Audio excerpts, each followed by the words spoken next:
Hey everybody, welcome to the Airsoftology Q&A show, the show that answers your questions, helps you out in a pinch, and is here hopefully to demystify the world of Airsoft. I'm your host, Jonathan Higgs, and welcome back to another episode.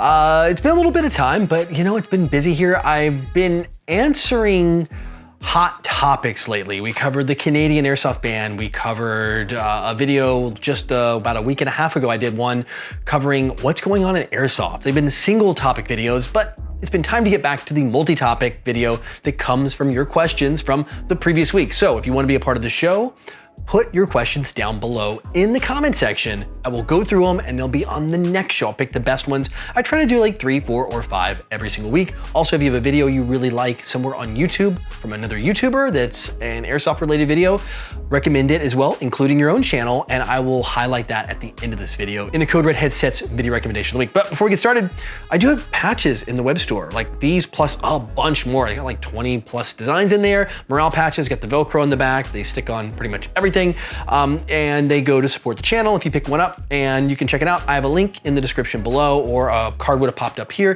to take you over to check that out. Worldwide shipping is included. Pretty much, there's a lot of places I can't ship right now because of COVID, but most of them we can. Aside from that, let's dive on into what you're really here for, and that is your questions in this week's TitanPower Mailcall.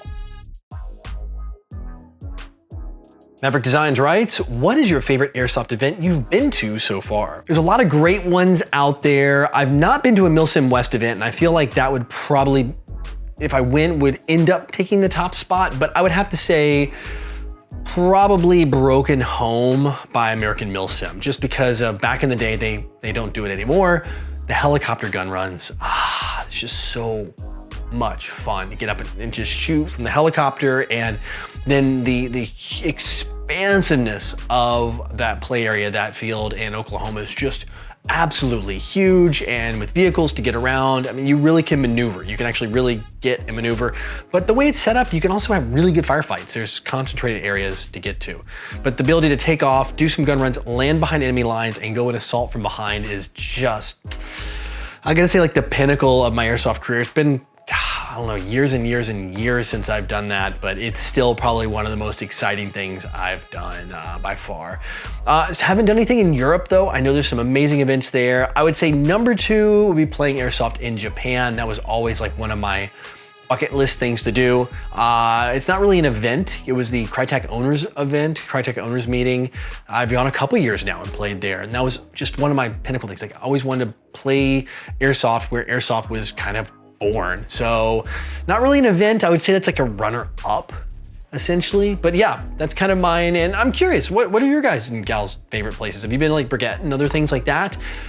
Border Wars, I know there's a lot of amazing great ones out there, a lot of the Milsim West stuff. Let me know down in the comment section below what your favorite events are. I'd love to hear if there's one that I should be looking forward to once this whole lockdown thing gets over. Jan Luciano writes, thoughts on the new GHK Glock? When do you think it's coming out? Wow, it's been, golly, like a year and a half since we've seen that. Like, no, yeah, probably since November, yeah. More than a year and a half since it was actually shown at MOA show here in Taipei, Taiwan, and I haven't heard a thing about it. It was supposed to release later that year, and like I said, if you mentioned, or if you watched the video last week, I talk about why a lot of Airsoft products are being delayed. We're not seeing those here being released. So it could be a lot of reasons about material shortage and supply chain and all the things going on. I'll put a card up here if you want to really know what's going on in the world of Airsoft and why we're not seeing large quantities of products and a lot of new products that were supposed to be out on time. So yeah, I think that's probably it. I hope it's it, because they have a really cool design on the pistol itself. The actual slide itself is made like a bolt. It's not designed like most Airsoft pistols. It was kind of cool and I was hoping to see it. I know it was gonna be expensive, but it looked like it was gonna be really made well. I hope it's just not like vaporware. I hope we really get to see it happen. And I'm hoping maybe by the end of this year, which is 2021, maybe early 2022, we'll see it.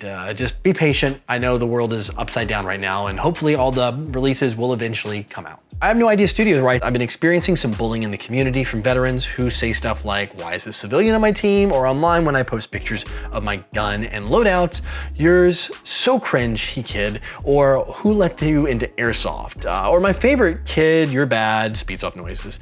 It doesn't bother me, but I want to be a part of the community. So what's your opinion on bullying in the community with the veterans and the civilians, or the kids and the speed softers? The bullying piece is something you're going to find in any hobby. And remember, this is the biggest thing I can tell you. Bullying only works if you acknowledge the bully. They're looking for reaction out of you. They're looking for to get you irritated. They're looking for you to get angry. They're feeding on that.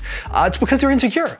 They really are. And you know, if I read through all my comment sections and commented on everyone that was like terrible down there, like I guess I just developed thick skin because I'm in YouTube, right? But by the way, I really love our community because I really feel like 95% of the comments in the comment section are incredibly positive, and I know you all like kind of stick together as a group here, and I think this is one of the best things about this channel. It's not just because I'm talking to you and trying to share what I know about Airsoft or product reviews, but how cool you are in the comment section and such a friendly, forgiving community. I think it's awesome. But like I said, bullying is about attention, and they're looking for attention. They need it. They're craving it. They're lacking it, and they're trying to do it in a negative way. So just the best thing I can say is don't respond.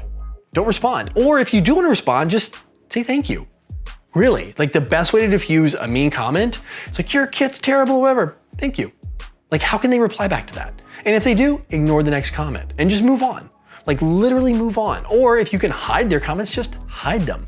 Don't block them, just hide them. It's so easy. Just forget about it and practice it. Practice just reading past those things. The best thing really honestly to do is just not acknowledge it at all.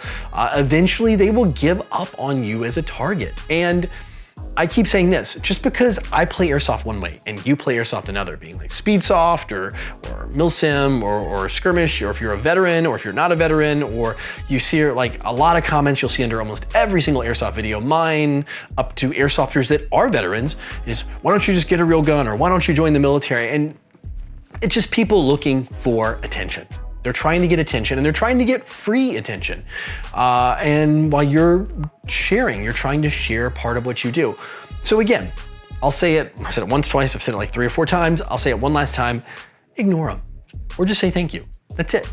And over time, actually pretty quickly actually, they'll just go away. They'll realize you're not a target, you're not worth it, and they'll try to move to something else. And I think that's the best thing, is just have that thick skin, move past it, and keep going. And I will highly encourage this, don't stop posting, don't stop sharing. We are all a community here, and I think it's important that we all do share. I think it's really important that we continue to grow, and that's the only way to do it, is through online, through social media, through our communities of out there playing Airsoft, in our shops, in our fields. We need to share. So yeah, don't quit doing that. Just ignore the bullies and enjoy what you're doing. So that's it for questions this week, which means it is time for the Code Red Headsets video recommendation of the week. And this one comes from Calm Butcher, and he recommends a channel that I recommended quite a while ago, a long time ago, but there's a big milestone here. And I love seeing these channels and revisiting them and coming back. And this one goes to Fox Green Airsoft. I think arguably the largest YouTuber in Airsoft in Ireland, and he hit the 10,000 mark. I love the channel. This channel's full of reviews and some tutorials and how-tos around that. That's the core of it. There is some gameplay and action, but for the most part, it kind of mirrors what I do, except I think a little more, much more technical. He has some great stuff on Novice sniper rifles and some other products and pistols and guns, and does full reviews out there. And I love this content, and I love being able to be reminded and revisited, because you know, sometimes YouTube doesn't like share your subscribes. Like you subscribe to a channel and they don't ever show you that stuff if you don't, you know, like you forget about it. That's why you should hit the notification bell, by the way, and like this video. And when you go over to Fox Green's channel, which I highly recommend, and after you hit his sub button, you should turn on the notifications over there and find the latest video or one of his and put it on down there and let him know I sent you over there if you guys enjoy the content. If you feel like he earned your sub, you should definitely do that. So again, the card would have popped up with the channel or a video, I think one of the better videos that I feel like is on his channel. and tell him congratulations for 10,000. I'm looking forward to sharing him again when he hits that 100,000 mark, which I'm sure will be not too long from now. Don't forget, if you have your own channel or a channel you love, put it down in the comment section and make sure to try to vote those up. I do my best every week or every time we do a video to share those. Be persistent, keep putting them down there. If I don't recommend yours, I can't do more than one really each week. So I'd love to do yours. So just be persistent. I will see it. I will get to it. There's so many great ones down there. Also, don't forget your questions down there. And if you want to support the channel, don't forget the web store full of the morale patches that would have popped up there. Also, I think at the end card, I'll have some stuff for it. Always though, description box down below has all of these links and more information, and of course timestamps on the video. So anyway, until next week, go out, play some airsoft, have some fun, but no matter what you do, call your freaking hits.